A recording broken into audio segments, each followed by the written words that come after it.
Nagkaka-virus na ba ang phone mo? Feeling mo ba bumabagal at naglalag ang phone mo? Ito ang isang paraan para mawala ang virus sa inyong mga mobile device.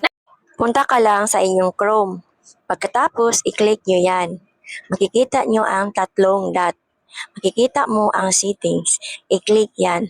So, ito nang makikita nyo. Scroll up lang, makikita mo ang site settings. So, i-click nyo ang site setting.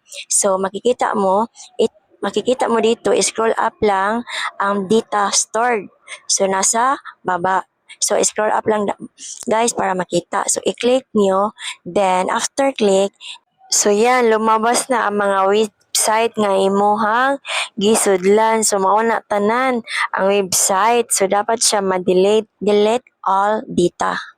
So, after ma-delete na all data, or pwede ninyo isa-isahin nyo.